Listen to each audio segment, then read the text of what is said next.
માત્ર શ્રી ગિરિરાજજીનું સ્વરૂપ એવું છે કે જે પુરુષ દેહથી દિવસની અને રાત્રિની બંને લીલામાં સતત પ્રભુની સેવામાં પરાયણ છે. એટલા માટે શ્રી હરિદાસ વર્ય કહેવાય છે. વર્ય એટલે શ્રેષ્ઠ. પ્રભુની લીલામાં હરિદાસો અનેક છે, અનેક ભક્તો છે, પણ શ્રી ગિરિરાજજી હરિદાસ વર્ય છે. એટલે વૈષ્ણવ ખાસ ધ્યાન રાખો કે આપણે જયારે ગિરિરાજજીમાં જઈએ, જતીપુરા જઈએ, દૂધથી અભિષેક આપણે કરીએ છીએ કારણ કે વિપ્રયોગનું સ્વરૂપ છે. એટલા માટે દૂધનો ધવલ રંગ સંયોગનું સ્વરૂપ છે. પણ શ્રી ગિરિરાજજી ભગવદીય છે. કેવલ પૂજન અર્ચનની સમય મળે તો એકાંતમાં શ્રી ગિરિરાજજીની સામે બેસી ભગવદ વાર્તા કરવી જોઈએ. ખાલી દૂધથી અભિષેક કરાવવાથી શ્રી ગિરિરાજજી પ્રસન્ન ન થાય એટલે એમની પૂજા છે. પણ શ્રી ગિરિરાજજીની પ્રસન્નતા ભગવદ ગુણગાનમાં છે. તળેટીમાં ક્યાંક એકાંતમાં બેસી ભગવદ ગુણગાનનો અભિષેક કરો તો ગિરિરાજજી વધારે પ્રસન્ન થાય, કેમ કે હરિદાસ વર્ય છે. જો શ્રીમદ ભાગવતમાં 4 હરિદાસ બતાવ્યા છે, ધર્મરાજ, યુધિષ્ઠિર, નારદજી, પ્રહલાદજી અને હનુમાનજી. આ 4 પ્રભુના સેવક છે, હરિદાસ છે. આપણે બધામાં શ્રી ગિરિરાજજી હરિદાસ વર્ય કહેવાય છે. વેણુ ગીતમાં સ્વયં ગોપીજનો કહે છે, હંતાય મંત્રી બરબલા હરિદાસ વર્યો યત રામકૃષ્ણ ચરણ સ્પર્શ પ્રમોદક. હે સખી, શ્રી ગિરિરાજજી તો સાક્ષાત હરિદાસ વર્ય છે. ઠાકોરજી જયારે શ્રી ગિરિરાજજી પર પોતાનો ચરણ પધરાવે અને એટલા પ્રસન્ન થઈ જાય, પોતાનું સ્વરૂપ એકદમ કોમળ કરી લે, મનુષ્ય ગિરિરાજજી આમ ફૂલાઈ જાય અને એકદમ કોમળ બની જાય. પ્રભુના સુખ માટે શ્રી ગિરિરાજજી બધી લીલા સામગ્રી સિદ્ધ કરી રાખી છે. કારણ કે સારસ્વત કલ્પની લીલાનું સ્વરૂપ સ્વયં શ્રીજી બાબા સ્વરૂપે શ્રી ગિરિરાજજી માંથી પ્રગટ થવાનું છે. કલિયુગના દૈવી જીવોનો ઉદ્ધાર કરવાનો છે. માટે સારસ્વત કલ્પની બધે લીલા સામગ્રી શ્રી ગિરિરાજજી પોતાની ભીતર સાચવીને રાખી છે. શ્રી ગિરિરાજજી હરિદાસ વર્ય એટલા માટે છે. બલરામજી, શ્રી કૃષ્ણ ગાય, ગોપો 4 પ્રકારે બધાની સેવા કરે છે. ગોપીજનો કહે છે વેણુ ગીતમાં, ઠાકોરજીને તૃષા લાગે ત્યારે સુંદર શીતલ જલના ઝરણા પ્રગટ થઈ જાય, જલથી સેવા કરે છે. તળેટીમાં કોમળ ઘાસ ઉગે, પ્રભુની ગાયોને સુખ મળે અને ઉષ્ણકાલમાં ઠાકોરજીના ચરણારવીને જરાય પરિશ્રમ ન થાય. પ્રભુને પરિશ્રમ થાય ત્યારે સુંદર કંદરાઓ સિદ્ધ થઈ જાય, જેમાં પ્રભુ વિશ્રામ કરે. પ્રભુને ક્ષુધા લાગે ત્યારે ફળ અને કંદમૂળ અરુગાવી ઠાકોરજીની સેવા કરે. આમ 3 આસન બિરાજવા માટે આ બધી સામગ્રી શ્રી ગિરિરાજજી સિદ્ધ કરે છે. એટલા માટે હરિદાસ વર્ય છે.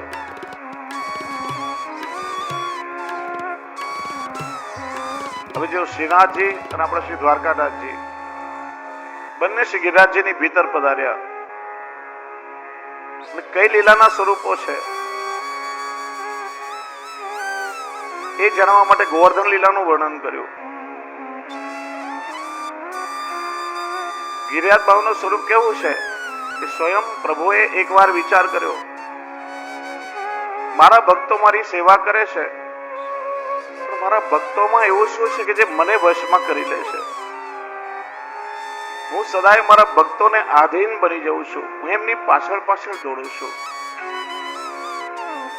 એવું મારા ભક્તોમાં શું છે કે જેમની પાસે મારું કશું ચાલતું નથી? મારા ભક્તને પૂછીશ તો મને નહીં કહે, પણ સ્વયં હું પોતે ભક્ત બનીને એનો અનુભવ કરીશ ત્યારે ખ્યાલ આવશે કે પોતાના સ્વામીને કેવી રીતે પ્રસન્ન કરી શકાય. જ્યાં ઠાકોરજીના મનમાં વિચાર આવ્યો, ઠાકોરજી પોતે ગિરિરાજજીનું સ્વરૂપ ધારણ કરી લીધું. પોતાનું અલૌકિક સામર્થ્ય શ્રી ગિરિરાજજીમાં પધરાવ્યું. પ્રભુ કહેવા લાગ્યા, શૈલોસ્મી ગિરિરાજોસ્મી, હું જ ગોવર્ધન છું. એટલે શ્રી ગિરિરાજજી બનીને ઠાકોરજી પોતાના સ્વરૂપાનંદનો આનંદ લઈ રહ્યા છે. એટલે ભગવદ સ્વરૂપે શ્રી ગિરિરાજજી સેવ્ય પણ છે અને શ્રી હરિદાસવર્ય પણ છે. જે મર્યાદા માર્ગમાં હનુમાનજી રામચંદ્રજીના સેવક પણ છે અને હનુમાનજી પૂજાય પણ છે. એ મર્યાદા ભક્ત છે. એમ ઠાકોરજીએ પોતાનું સ્વરૂપ અને સામર્થ્ય શ્રી ગિરિરાજજીમાં પધરાવ્યું એટલે શ્રી ગિરિરાજજીનું ભગવત સ્વરૂપે પૂજન પણ થાય છે. અને હરિદાસ વર્ય સ્વરૂપે શ્રી ગિરિરાજજી પ્રભુના સ્વરૂપાનંદનો આનંદ લઈ રહ્યા છે. શ્રી ગિરિરાજજી સેવ્ય પણ છે અને સેવક પણ છે. એટલા માટે જ્યારે જ્યારે ઠાકોરજી શ્રી ગિરિરાજજી પર પોતાનું ચરણ પધરાવે, શ્રી ગિરિરાજજી પોતાનું સ્વરૂપ માખણ જેવું કોમળ કરી લે, જેથી ઠાકોરજીના ચરણારવીને પરિશ્રમ ન પડે. એ જ કારણ છે કે આજે પણ સારસ્વત કલ્પની લીલાના અનેક ચિહ્નો શ્રી ગિરિરાજજીની શિલા પર દર્શન થાય છે. કઈ હસ્તના ચિહ્ન છે, કે અંગુલીના ચિહ્ન છે, કે છડીના ચિહ્ન છે, કે કટોરાના ચિહ્ન છે, કઈ ઐરાવત હાથીના ખૂરના ચિહ્ન છે, સુરભી ગાયના ખૂરના ચિહ્ન છે. આ બધા જ લીલાના ચિહ્નોના દર્શન આજે પણ શ્રી ગિરિરાજજીમાં થાય છે. પ્રસંગ આવે છે કે શ્રી ગુસાઈજીના પંચમ લાલજી શ્રી રઘુનાથજીના પુત્ર શ્રી ગોપેન્દ્રજી, ગોપાલલાલજી, અને ગોપાલલાલજીના પુત્ર થયા ગોપેન્દ્રજી. ત્યાર પછી એમનો જય ગોપાલનો પંથ અલગ થયો છે. મૂળ પુષ્ટિમાર્ગની જ એક શાખા છે. કેશવા ગિરિરાજજીની તળેટીમાં ખવાસના ખોળામાં બિરાજી રહ્યા હતા અને આપના ખવાસના મનમાં શંકા જાગી. પૂછો, આપ વારંવાર કહો છો કે શ્રી ગિરિરાજજીનું સ્વરૂપ અતિશય કોમળ છે. મને તો આ શિલાઓમાં ક્યાંય એવી કોમળતાનો અનુભવ નથી થતો. એ જ સમયે નાનકડા શ્રી ગોપેન્દ્રજીએ ખોળામાંથી સીધો કૂદકો માર્યો અને આપના ચરણ ગોઠણ સુધી ગિરિરાજજીની શિલામાં ખૂપી ગયા. અનુભવ કરાવ્યો કે આપણી દ્રષ્ટિ જો અલૌકિક હોય તો આજે પણ એ બધા જ લીલા પરિકરના મૂળ સ્વરૂપે દર્શન અને અનુભવ આપણને થાય. વાસ્તવમાં આપણે વ્રજમાં દર્શન કરવા નથી જતા, કેવલ પ્રવાસ માટે, ફરવા માટે જઈએ છીએ. મારો અનુભવ વારંવાર કહ્યો છે. 90% વૈષ્ણવો વ્રજમાં જઈને પાછા આવ્યા હોય અને તમે પૂછો કે વ્રજમાં શું આનંદ લીધો? બહુ આનંદ કર્યો વ્રજમાં. યમુનાજીમાં દૂધ પધરાવીને પૂજન કર્યું, નાવમાં બેસીને વિશ્રામ ઘાટ પર આરતીના દર્શન કર્યા, ગિરિરાજજીને દૂધથી અભિષેક કરાવ્યો, મંદિરમાં ઉપર દર્શન કર્યા, 7 કોશી પરિક્રમા કરી, 5 કોળી કંઠી લઈ આવ્યા, 2 કિલો પેંડા અને 1.5 કિલો ચણા ચેવડા લાવ્યા. રબડીનો તો સ્વાદ જ જતો નથી ને પાણીપુરીના ચટાકા તો હજી મોઢામાં આવે છે. અને દહીંવાડાની તો વાત જ શું કરવી. વ્રજમાં તો બહુ જ આનંદ. બસ એટલામાં આપણું વ્રત પૂરું થઈ જાય. પરિણામે પેલી કહેવત છે, હીરે ગોગે જઈ આવ્યા ને ડેલે હાથ દઈ આવ્યા. વ્રજમાં જઈને પણ આપણે કેવલ બાહ્ય દર્શન કરીને આવીએ છીએ. મૂળ સ્વરૂપ અને લીલાથી આપણે બધા વંચિત રહીએ છીએ. આજે પણ વ્રજમાં પ્રભુની નિત્ય લીલા બિરાજે છે. નિત્ય શબ્દના બે અર્થે આપણે ત્યાં નિત્ય લીલા છે. નિત્ય એટલે દરરોજ અને નિત્ય એટલે શાશ્વત, ઇટરનલ. જે મંગળાથી શયન સુધીની પ્રભુની દૈનિક દિનચર્યા છે એ નિત્ય સેવા કહીએ છીએ. આ શબ્દને પણ સમજો. ઠાકોરજીને જગાડ્યા પોઢાડ્યા એવું ના કહેવાય. પ્રભુના મંગળા થયા અને શયન થયા. પ્રભુની લીલા અખંડ છે, સતત ચાલતી રહે છે. ભાવથી ઠાકોરજી જાગે છે ને ભાવથી પોળે છે. તમે ઘંટાનાદ કરો, પ્રબોધથી વિજ્ઞપ્તિ કરો, જગાડવાના સમયે પ્રબોધનું ગાન થાય છે. ભાવથી ઠાકોરજી જાગે. યદ કિંચિત આપણે કાલાવાલા કરી, આપણા હાથ સેવામાં પવિત્ર કરીએ અને પ્રભુ કૃપાળુ છે. રાય જીતની સેવા કો પલ દે તે બેરું સમાન. સેવા માનીને પ્રભુ અંગીકાર કરે છે વલ્લભની કાનીથી. પછી શયનનો સમય થાય, હૃદય સાથે લગાડી ઠાકોરજીને શૈયા પર પોઢાડીએ. હૃદય રૂપી શેષ શૈયા પર ભાવથી પ્રભુ પોઢે. જ્યાં તમે ચાદર ઉડાડો, ઘણા વૈષ્ણવ પૂછે અડધી ચાદર ઉડાડવી જોઈએ કે આખી? ઠાકોરજીને આખી ચાદર ઉડાડાય, અડધી ક્યારે ના ઉડાડાય. બીજું, અહીંયા મુંબઈમાં તો બહુ ગરમી પડે છે. મુંબઈમાં ભલે ગરમી પડતી હોય પણ સંપૂર્ણ લીલા વ્રજના ભાવ અનુસાર છે. વ્રજની ઋતુ અનુસાર જ આપણે ત્યાં સેવાનો ક્રમ બંધાયેલો છે. આ બી ખાસ ધ્યાન રાખવું. ચાદર ઉડાડીને શૈયા મંદિરના દ્વાર બંધ કરો, પ્રભુ તો ઠેકડો મારીને ઠારા થાય, સીધા વ્રજમાં પધારે. એટલા માટે રાજભોગ અને શયન પછી વ્રજ ગમનની વિજ્ઞપ્તિ થાય છે. રાજભોગ પછી પ્રભુ ગૌચારણ કરવા વનમાં પધારે, સંધ્યા સમય પાછા પધારે. એ સમય અનવસરનો સમય કહેવાય. એમ શયન પછીનો સમય અનવસરનો કહેવાય. કેમ કે એ લીલાના અવસરમાંથી આપણે બહાર આવી જઈએ છીએ. પ્રભુની લીલા સતત ચાલતી રહેશે. એટલા મને ઘણા વૈષ્ણવ કે પ્રભુને ઠંડી ના લાગે શીતકાલમાં બધા વસ્ત્રો વડા કરીને કેમ પોઠાડીએ? 3 રજાઈ ઠાકોરજી ધરે, 3 ગદ્દલ ધરે, પણ ઠાડું સ્વરૂપ હોય તો કેવલ તનિયો ધરીને પોડે ને લાલન વસ્ત્ર વગર પોડે. એનું કારણ પ્રભુ સીધા વ્રજમાં પધારે, સકલ વ્રજમાં પોડિયા વાલો કરે વિવિધ રસદાનજી. હે લીલા મારે મન વસો એ ભક્ત માગે માનજી. અનેક વ્રજ ભક્તો પોતપોતાની નિકુંજમાં પોતપોતાના મનોરથ સ્વરૂપે વસ્ત્ર, આભૂષણો, સામગ્રી, આ બધી લીલા સામગ્રી સિદ્ધ કરીને પ્રભુની પ્રતીક્ષા કરતા હોય. પ્રભુ પધારે, દરેક વ્રજ ભક્તના મનોરથ એક નિકુંજમાં પૂરા કરે છે. એ રીતે નિત્ય લીલા પ્રભુની છે. દરરોજ શહેરમાં શ્રી ગિરિરાજજી અને શ્રીનાથજીના શૃંગાર થાય છે. અખંડ લીલા પ્રભુની ગિરિરાજજીમાં ચાલી રહી છે.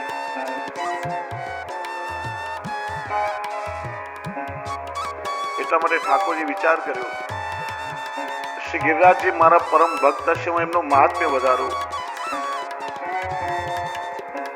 એટલા માટે ઠાકોરજી પોતે શ્રી ગિરિરાજજીનું પૂજન કરી, ગોવર્ધન પૂજા કરી, શ્રી ગિરિરાજજીની પરિક્રમા કરી, ગિરિરાજજીનું મહાત્મ્ય વધાર્યું છે. વિપ્રયોગનું સ્વરૂપ છે. ઠાકોરજી વિચાર્યું એમને શીતળતા કેવી રીતે આપું, એટલે 7 દિવસ ગોવર્ધન ધારણ કરી ઇન્દ્ર પાસે જલનો અભિષેક પણ ઠાકોરજી કરાવ્યો છે. વ્રજવાસીઓ દ્વારા ગોવર્ધન યાગ કરાવી અન્નકૂટ ભોગ પણ ધર્યા છે. પોતાનું વિલક્ષણ સ્વરૂપ શ્રી ગિરિરાજજીમાં પધરાવી સહસ્ત્ર ભુજા ધારણ કરી ઠાકોરજી અન્નકૂટ પણ અનુભવ્યો છે. દરેક વ્રજવાસીઓને લાગ્યું કે એમની ધરેલી સામગ્રી ઠાકોરજી સ્નેહથી અરુગી રહ્યા છે. ઠાકોરજી કહે છે આહન ઓર, હજી લાવો, હજી લાવો. એટલે નામ થયું આહન્ય ઓર. જો સહસ્ત્ર ભુજા ધારણ કરી, વામ સ્થાન સ્ત્રીનું કહેવાય છે. ડાબી ભુજાથી ગોપીજનોની સામગ્રી પ્રભુએ અંગીકાર કરી અને આપશ્રીનું દક્ષિણ અંગ એટલે આપના સખાઓ, એટલે 500 શ્રેયસથી આપે સખાઓની સામગ્રી અંગીકાર કરી છે. એ રીતે સહસ્ત્ર ભુજા ધારણ કરી પ્રભુ અન્નકૂટ આરોગ્યા છે.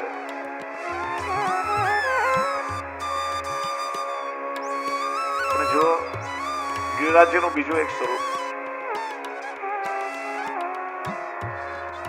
જેમ બધા ભક્તો પ્રભુને આધીન છે, આપણે બધા જ ઠાકોરજીના નિજજનો પરિકર પ્રભુની મુઠ્ઠીમાં છે. એટલે તો દક્ષિણ શ્રેયસમાં ભક્તોનું ચિત્ત ધારણ કરી કટી પર મુષ્ટિકા ધારણ કરી છે. પણ આપણા ઠાકોરજી સ્વામીજીને આધીન છે. हमारे माई सामाजो को राज.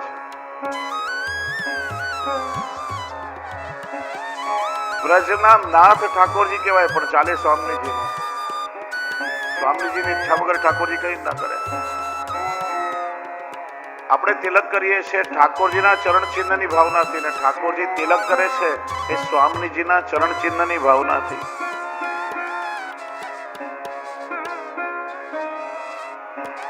અને પ્રભુ કહે છે, હે શામાજી, તો સદાય આપને આધીન છું. એટલે આપના ચરણારવિંદમાં જે જવનું ચિહ્ન છે એમાંથી કે છે ગિરિરાજજીનું પ્રાગટ્ય થયું. એટલા માટે 7 દિવસ સુધી આપના ચરણારવિંદને ધારણ કરીશ અને આપના ચરણારવિંદના છત્ર નીચે હું સમગ્ર વ્રજની રક્ષા કરીશ. એ ભાવથી પણ ઠાકોરજીએ ગોવર્ધન ધારણ કર્યો છે. એ રીતે ઠાકોરજી ગોવર્ધન લીલા પણ કરી છે. આજે પણ કલિયુગમાં શ્રી ગિરિરાજજી પ્રગટ દેવ સ્વરૂપે બિરાજે છે. આજે પણ શ્રી ગિરિરાજજી પોતાના ભક્તોના અનેક મનોરથોને સિદ્ધ કરે છે. એક સ્વરૂપ શ્રી ગિરિરાજજીનું ભક્ત દુઃખ નિવારકનું સ્વરૂપ છે. જો પુષ્ટિ માર્ગમાં આપણે ઠાકોરજીને જરાય પરિશ્રમ નથી આપતા. પ્રભુ પાસે ક્યારે પોતાના રોદણા ના રડવા, ઠાકોરજી પાસે ક્યારે રડતા રડતા ના જવું, ઠાકોરજીને ક્યારે દુઃખી મુખ ગમે જ નહીં. ભગવત સ્વરૂપ લક્ષણાની ગ્રંથમાં શ્રી હરિરાયજી આજ્ઞા કરે છે, ક્લેશયુક્ત મુખમ દ્રષ્ટવા કૃષ્ણો ગચ્છતિ સત્વરો. જ્યાં તમારું ક્લેશ વાળું મોઢું ઠાકોરજી જોઈએ તરત પ્રભુ પધારે. ઠાકોરજીને કૃષ્ણ હોય ત્યાં ક્લેશ હોવો જ ના જોઈએ. ક્લેશ હોય ત્યાં કૃષ્ણ બિરાજે જ નહીં. પ્રસન્ન ચિત્તથી, હસતા મુખે, ઉત્સાહથી, આનંદથી ઠાકોરજીની સન્મુખ સદા જવું. પણ જીવ છે ક્યારેક લૌકિકમાં કોઈ દુઃખ હોય, કષ્ટ હોય તો ફરિયાદના રૂપમાં કે માગણીના રૂપમાં નહીં, કેવલ વિજ્ઞપ્તિના રૂપમાં ગિરિરાજજીને વિનંતી કરવી. શ્રી ગિરિરાજજી તરત જ પોતાના ભક્તોના કષ્ટને દૂર કરી દે છે. પ્રભુના ભક્તોનો કષ્ટ શ્રી ગિરિરાજજી ક્યારેય સહન કરતા નથી. માનતા પણ ક્યારે ન માનવી. આનંદથી, ભાવથી આપણે દૂધનો અભિષેક કરીએ, બરાબર, સુંદર વાત છે. બીજો એક ઉપાય બતાવું. જેમ શ્રી ગિરિરાજજી સદાય ઠાકોરજીની સાથે બિરાજે છે, હરિદાસ વર્ય છે, એમ પ્રભુની નિકટનો સૌથી બીજો જીવ છે એ છે ગાય, ગૌ માતા. જીવનમાં કોઈ કષ્ટ હોય, કોઈ દુઃખ આવે તો ગાયના કાનમાં જઈને તમે કહો અને તમારી વાતને ગાય તરત જ ઠાકોરજી સુધી પહોંચાડે છે. પ્રભુ જીવ પર કૃપા કરે છે. પણ ઠાકોરજીને પરિશ્રમ ક્યારે ના દેવો. એવા શ્રી ગિરિરાજજી આજે પણ ગિરિરાજજીની તળેટીમાં જઈએ કેટલો સુંદર અનુભવ થાય. અનેક ભક્તો પરિક્રમા કરી રહ્યા હોય, અનેક ભક્તો શ્રી ગિરિરાજજીનું પૂજન કરી રહ્યા હોય, ક્યાંય મોર કળા કરી રહ્યા હોય, ક્યાંય વાંદરાઓ ઉછળકૂદ કરી રહ્યા હોય, પક્ષીઓનો સુંદર કલરવ થઈ રહ્યો હોય. આજે પણ એ પ્રભુની લીલાનો દેવી અનુભવ શ્રી ગિરિરાજજીને તળેટીમાં થાય છે. જ્યાં નિત્ય ઠાકોરજી ગૌચારણ કરવા પધારે, સાક્ષાત ભગવત ચરણારવિંદની રજ છે. અનેક વ્રજ ભક્તો સાથે ઠાકોરજીએ રાસ કર્યો. વ્રજ ભક્તોની પ્રેમ રજ પણ બિરાજે છે. શ્રી મહાપ્રભુજી શ્રી ગિરિરાજજીની પરિક્રમા કરી શ્રી વલ્લભની ચરણ રજ બિરાજે છે. શ્રી ગુસાઈજીની 7 બાળકોની, અષ્ટ સખાઓની, આજ દિવસ સુધી જે વલ્લભ કુલના આચાર્ય બાળકો જે ભગવતી વૈષ્ણવ શ્રી ગિરિરાજજીમાં પધાર્યા પરિક્રમા, એ બધાની ચરણ રજ આ તળેટીમાં બિરાજે છે. એટલા માટે એ ચરણ રજમાં આળોટવાનું તો મહાત્મ્ય જ કંઈક ઓર છે. પ્રસંગ આવે છે, એકવાર શ્રી ગુસાઈજી પોતાના બાળકો સાથે શામડાક પર બિરાજી રહ્યા હતા. બહાર થોડો શોર બકોર ઘોંઘાટ સંભળાયો. શ્રી ગુસાઈજી શ્રી ગિરધરજીને આજ્ઞા કરી, બાવા જઈને જુઓ તો શેનો શોર બકોર છે. આપે પધારીને આવીને આજ્ઞા કરી, કાકાજી ચમાર લોકોનો ગધેડો મરી ગયો છે અને ઘસીટતા ઘસીટતા લઈ જાય છે, એનો ઘોંઘાટ છે. આપણે આજ્ઞા કરી, વાત ગધે કે ભાગ્ય કે કહા કહું, મોકો હોય એસો કરીએ. કેટલો ભાગ્યશાળી છે ગધેડો કે એના દેહને આ વ્રજની રજમાંથી તાણીને લઈ જાય છે. મારો દેહ છૂટે તો મારા દેહને પણ એ જ રીતે વ્રજની રજમાંથી ખેંચતા ખેંચતા લઈ જજો. આપ તો સદેહ ગિરિરાજજીની કદરામાં નિત્ય લીલામાં પધાર્યા છે, પણ ઉત્તર ક્રિયા કરવા માટે ઉત્તરીય વસ્ત્ર આપતા ગયા અને એને શ્રી ગિરધરજી એ જ રીતે ખેંચતા ખેંચતા પધરાવી ગયા અને ઉત્તર ક્રિયા કરી છે. 7 દિવસ ઠાકોરજીએ ગોવર્ધન ધારણ કરી 6 દિવસમાં 6 ધર્મોને 7મા દિવસે ધર્મી સ્વરૂપનું દર્શન કરાવ્યું, પોતાનું સામર્થ્ય બતાવ્યું. બ્રજવાસીઓનો 7 પ્રકારનો અન્યાશ્રય છોડાવ્યો. દેવ, ઋષિ, પિતૃ, આત્મા, લૌકિક કાર્યો, પાલૌકિક, પુત્ર આદિ બધો અન્યાશ્રય છોડાવ્યો. મૂળતઃ ગાયોની રક્ષા કરવા માટે ગોવર્ધન ધારણ કર્યો. ગાયને કે હિત ગિરી કરલે ઉઠાવે, કારણ કે પ્રભુએ વિચાર્યું આ ગાય તો અબોલ જીવ છે. ગોપી ગ્વાલ તો કદાચ પોતાની બુદ્ધિથી રક્ષાનું સાધન શોધી લે, આ ગાય મદદ માટે કોને પુકારશે? અને એટલા માટે સુરભી ગાયે પોતાના દૂધથી અભિષેક કરાવ્યો અને ગોવિંદ દેવી પદવી આપી. ત્યારથી કૃષ્ણ ગોવિંદ પણ કહેવાયા છે. આવું છે ગિરિરાજજીનું સ્વરૂપ. એક પ્રાચીન ગ્રંથમાં એવો ઉલ્લેખ મળે છે. આ વસ્તુ કઈ બહુ પ્રકાશિત નથી કે છે અક્રૂરજી જ્યારે શ્રી કૃષ્ણને બલરામજીને લઈ જવા માટે મથુરાથી આવ્યા, પ્રભુએ વિચાર્યું હવે મારો મથુરા લીલાનો સમય આવી રહ્યો છે અને મારી યશોદા મૈયા તો મને પુષ્કળ સ્નેહ કરે છે, મારા વગર ક્ષણ માત્ર પણ રહી શકતી નથી. હું તો મારી યશોદા મૈયાનો પ્રાણ છું. હું ચાલ્યો જઈશ તો મારી મૈયાના પ્રાણ નહીં ટકે. પ્રભુ પધારે મૈયા પાસે આજ્ઞા માગી અને મથુરા જવાની આજ્ઞા આપો. મૈયા વિલાપ કરવા લાગી, મારા કૃષ્ણ વગર હું કેવી રીતે જીવિત રહીશ? પ્રભુએ વિચાર્યું મૈયાને કઈ આપતો જાઉં. મૈયા પાસે આવ્યા, પૂછ્યું મૈયા મેં આ વ્રજમાં અનેક લીલાઓ કરી છે, માં તને મારી કઈ લીલા સૌથી અધિક પ્રિય છે? મારી કઈ લીલામાં તારી વધારે આસક્તિ છે? કે બેટા મને તો તારી દરેક લીલાઓ પ્રિય છે, પણ મને સૌથી વધારે આનંદ ત્યારે આવ્યો કે ઇન્દ્રના પ્રલય મેઘથી આ વ્રજવાસીઓની રક્ષા કરવા માટે તે ગોવર્ધન ધારણ કર્યો છે, વ્રજવાસીઓને આનંદ આપ્યો. જો ચતુર્ભુજ સ્વરૂપે આ લીલા કરી. ગોકુલમાં બિરાજતો ગોકુલનાથજીનું સ્વરૂપ અને ગૌર સ્વરૂપ છે, ગૌર વર્ણ છે. કેમ કે સંકર્ષણ વ્યુહથી ઠાકોરજી આ લીલા કરી છે, એટલા માટે પ્રભુનો વર્ણ ગૌર થયો. 2 શ્રેયસથી વેણુનો નિનાદ કર્યો, એક શ્રેયસમાં ગોવર્ધન ધારણ કર્યો અને એક શ્રેયસમાં શંખ ધારણ કર્યો છે. વેણુ નિનાદ કરી ગોપી ગ્વાલ પશુ પક્ષી ગાયો આ બધાને ઠાકોરજીએ અધર સુધાનું દાન કર્યું છે. બધાને 7 દિવસે સંયોગનું અલૌકિક સુખ મળ્યું છે. બેટા મને એ લીલામાં વધારે આનંદ આવ્યો છે. એટલા માટે કહે છે કે મથુરા પધારતા પહેલા ગોવર્ધનનો ધરણ, ગોવર્ધનનું ઉદ્ધારણ કરવા માટે જે નિકુંજ આદિ સિદ્ધ કરીએ, નિકુંજ નાયકનું સ્વરૂપ ઠાકોરજી સિદ્ધ કરી મૈયાને પધરાવી આપ્યું છે. એ છે આપણા શ્રીજી બાવા.